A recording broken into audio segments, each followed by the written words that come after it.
Hi, welcome back to the Independent Thinking Children's online book festival extravaganza that we're doing over the course of the weekend, and some pre-recorded ones as well.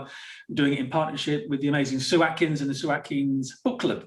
And I get to meet and hear from over 40 amazing authors. And today we're hearing from a lady called Jenny Leggett, who goes under the pen name of J.T. Scott. And I need to ask her why the two names, but I'll get her to introduce herself and tell us a little bit more about herself and where she is and how many castles she can see from her back window. Jenny, thank you. Absolutely. Thank you so much for having me here. It's great to be here. And yes, you're absolutely right. I am surrounded by castles and dragons and lots of different animals and countryside. And that's kind of inspired my writing. And so from a very young age, I loved books and I wanted to be part of that and to actually write my own stories. So that's sort of my background with loving books, loving words. I used to write stories for my Playmobil characters. So I used to lay them all out on the floor, and Mum would come along and she'd say, put all the toys back in the box. And I'd be like, no, I want to remember the stories that I've created, the adventures that they're having. So I used to write down maybe 1 or 2 words of who was there and what they were doing. And as I got older, I got interested in reading books, for example, like The Famous Five, The Worst Witch, Narnia series. And I would stop reading them halfway through and make up my own endings. And I would make up new characters to include. And then from there, as I got a little bit older, I was actually writing my own stories from start to finish. So creating my own worlds, creating my own characters, the plots, the problems that they solve. And from there, I started writing all the Sammy Rambles books, which was the original series that I've been writing, and the ones that I'm hoping to take further into sort of films, TV series, whatever might come from that. But people were saying, why are there no pictures in the books? Where are all the pictures of things? And I had to confess that I can't draw. And that's when I thought, well, actually, I can write a series for younger readers where I can explore sketching and drawing and trying to create things. And that's where Bumper the Bumblebee started to come from. Okay. Just we'll come to Bumper and his friends. Where did the name J.T. Scott come from? I'm always intrigued with pen names. J.T. Scott is my original name. It's my maiden name. Okay. So I started writing as J.T. Scott. It stands for Jennifer Teresa. And I thought, well, actually, I want to have my name on there. And when I got married, it was going to be too complicated. I thought, well, I don't want to confuse the readers. I don't want to confuse the social media side of things. So I'm Jenny Leggett, but also author J.T. Scott.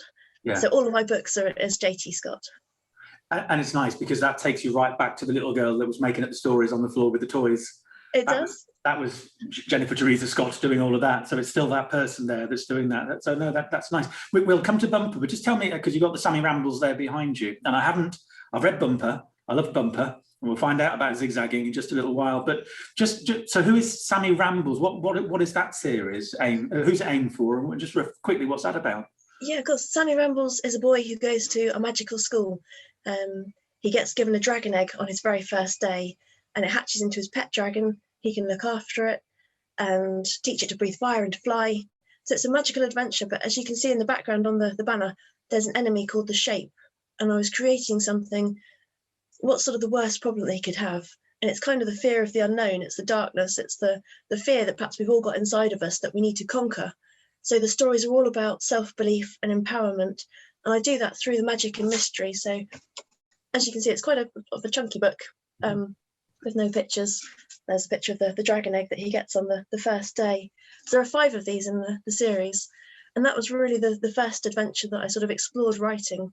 Because it's actually sort of all built up on layers as books are. So I gave Sammy an original problem that he was being bullied at school. And I drew perhaps on my own experiences of bullies at school and the problems that caused and the sort of the traumas that you go through with that. And so explore putting that into the writing. So in the beginning of Sammy Rambles, he's being chased by the bullies. He's having lots of troubles and his parents step in and they change his school. And when he gets to the dragon school, to Dragonmas, he then has to draw on himself. He has to make his friends. He has to learn the special skills. And he has to try and put right what's going wrong for himself. So he believes in himself. He has that empowerment behind it. And I've had lots of readers contact me and say, well, if Sammy Rambles can deal with bullies at school and problems going on, then so can I. And that's, for me, is a huge achievement to have been able to give that to children, to be able to give them that confidence, and perhaps something that I didn't have when I was growing up, that through the stories they can see that there is a way out, there is a positive. And Sammy, I do throw quite a lot of problems at him in the books, and there's lots of layers that the adults are reading it as much as the children, a little bit of escapism perhaps, and everybody loves dragons. And so as you read through Sammy Rambles, you'll see layers building up, there's friendships developing, there's all the extra skills that he has to work out to try and defeat his enemy, and draws to quite a dramatic conclusion. And it was a bit of a shame writing the end of book 5, because I knew that was going to be the 5-book series, and he'd solved some of the problems. And there's also the moral question, should it be allowed to happen? Can it be stopped? And just like in real life, there are huge problems that we try and solve. And so through Sammy Rambles, that's been sort of a voice for children to enjoy. So primary school, secondary school, and yeah, it's been a great adventure.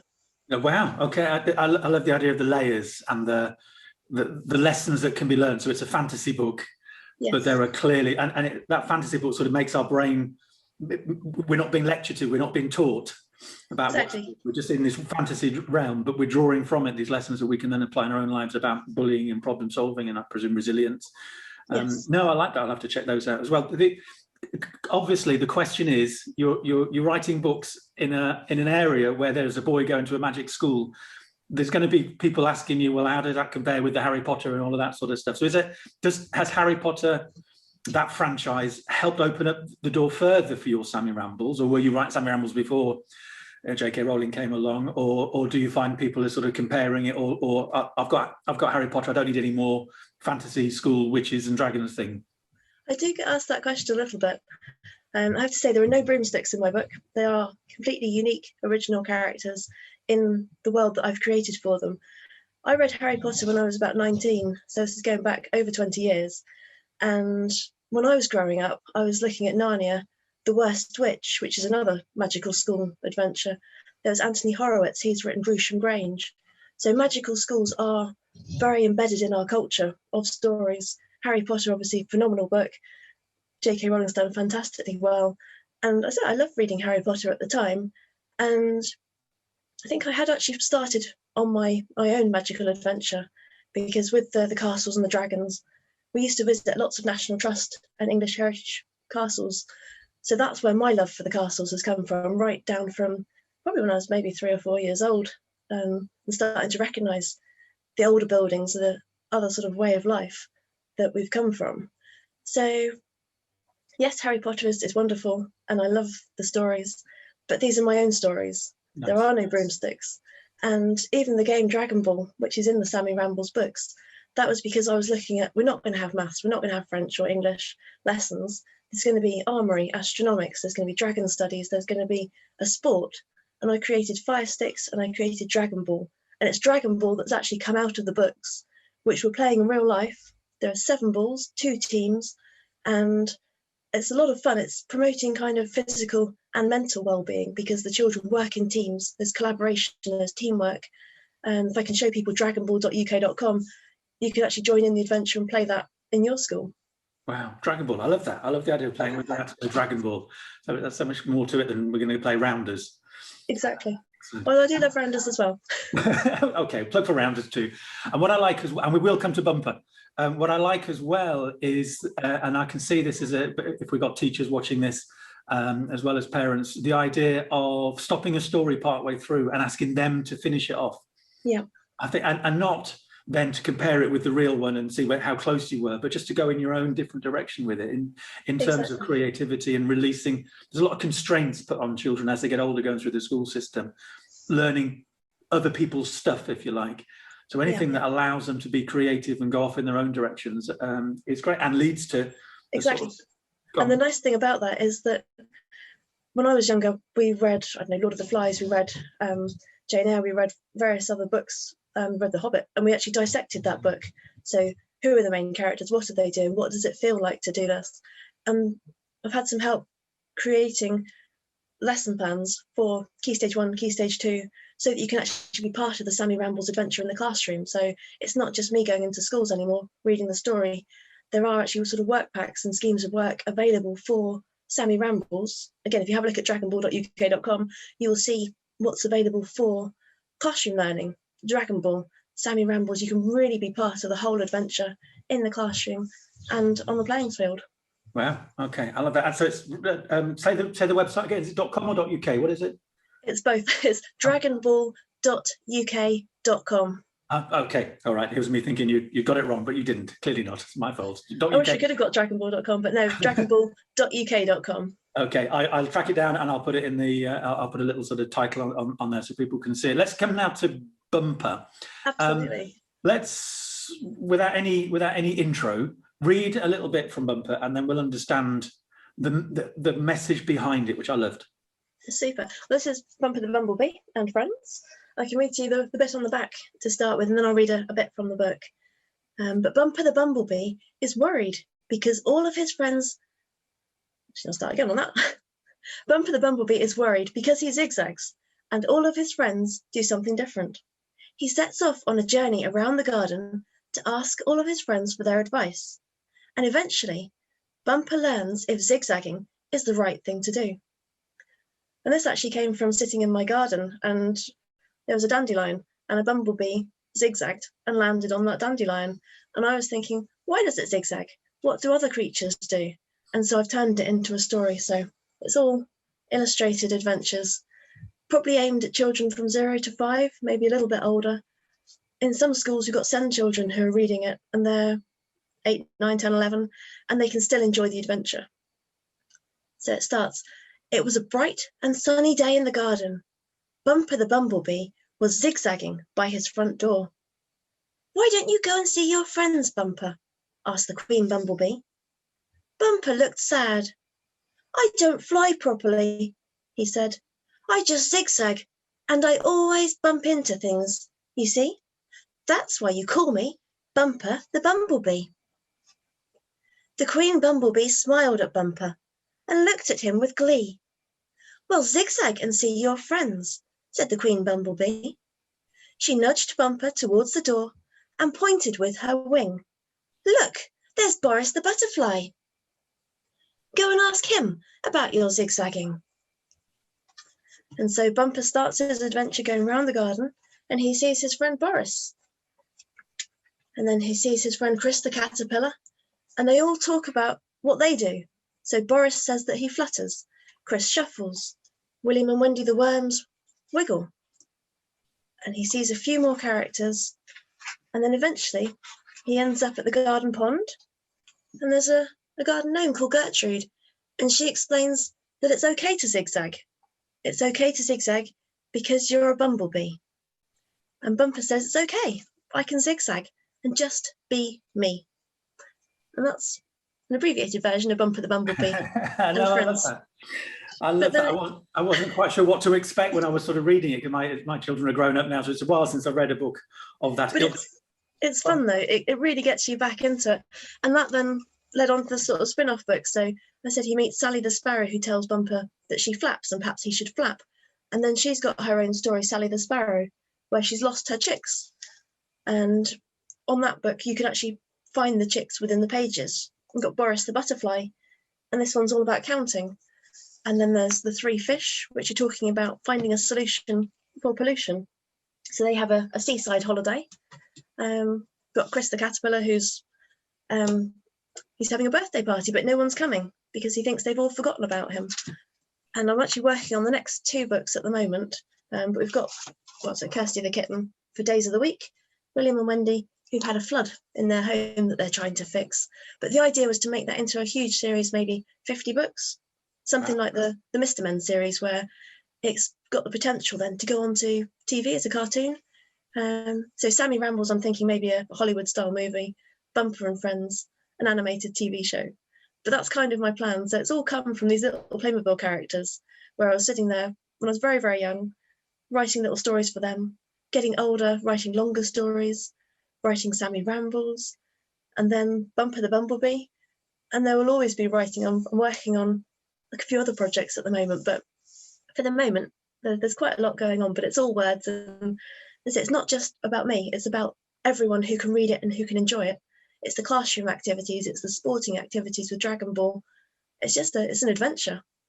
It's lovely. You obviously immerse yourself in worlds. It's not like you're writing a book as an observer and just recording what you see. You sort of immerse yourself, and you look round the corner and there's a bumblebee, and you look somewhere else and there's some worms, and you look behind you and there's the ducks.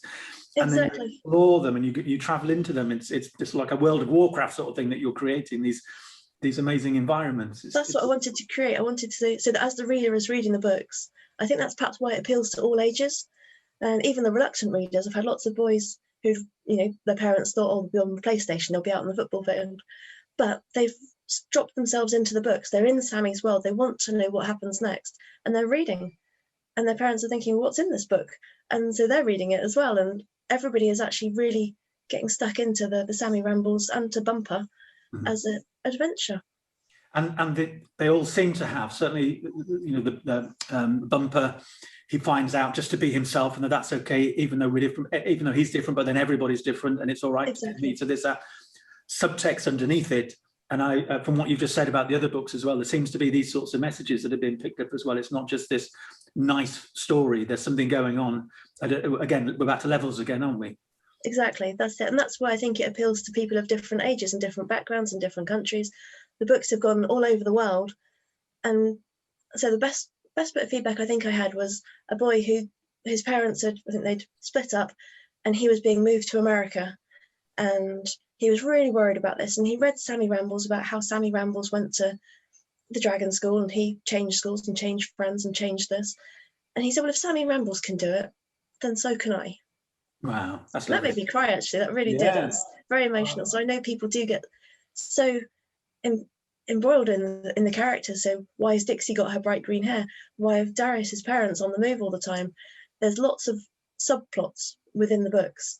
They say hard writing makes easy reading, and I spent a lot of hours making sure that it's the best possible reader experience. No, that's good. That's an important message, again, for teachers working with children, to not just write it and think that's it, I've done it, but to actually keep going back. And so say that phrase again, the hard writing makes easy reading, is that? That's exactly right, yes. Yeah. Oh, okay, all right, I'll make a note of that. And I think a What Would Sammy Rambles Do t-shirt is a good one as well. Well, funny you should mention that, because I've got that one here. There we go. It says Validus Aureus Draco, and that's my Latin school motto. I actually dropped out of Latin at school, so my Latin teacher might be quite proud that there is actually Latin. Will be a short amount of Latin, but in the books. And it means mighty is the golden dragon. And as you read through the Sammy Rambles books, you'll find out more about the golden dragon and why it's important. So there are lots of different layers. Right. And so writing Sammy Rambles was the catalyst, I guess, for writing Bumper. And Bumper will be the catalyst for writing the next books. It's funny that they have the same parent, even though they're very different children. Sammy and Bumper. It does feel like that. And when I started writing Bumper, it was a case of, Sammy Rambles is almost matured now. We've got the books, got the merchandise. I've got these little soft toy dragons that I keep sort of bringing around everywhere. Oh, yeah. And the children love them at school. It's a reading companion, but the adults are buying them for car mascots and desk mascots. They come in lots of different colours. And whilst we're here, I'll just show you the Dragon Ball as well, because we've had these made. And there are 7 of these in every single game. So it's got the Dragon Ball logo. Okay. So it's more than just a book. It is a whole journey for me. And it's been an adventure. Yeah, I love it. And that creativity and that ambition and that enterprise that you're showing. You're not just a writer, but you're a writer, but there's all these other aspects to the whole franchise as well. Where can people, so the books are available via the Roving Bookshop, who we're working with for this festival. How can people get hold of you? Just remind us of the websites again. And everything. Yeah, of course. I've got sammyrambles.com, and there are some free sample chapters on there. You'll see some of the creative learning resources. There's dragonball.uk.com for the sports activities, and bumperandfriends.com. So all nice and easy with the web addresses. But have a look at Roving Books, and please do buy some books and share the adventure. And can people sort of make contact with you if you're happy to share an email, or are you on Twitter or anything like that, or via the websites? There are forms on the website. So come along to sammyrambles.com. The email address is actually contact@sammyrambles.com. Drop me a message. I'd be more than happy to hear from everybody. Okay, well, JT Scott, Jennifer and Jenny, that's brilliant. Thank you for that, and good luck with all the plans. And I look forward to seeing the Oscars ceremony as well as everything else that happens. Thank you very much. Thank you.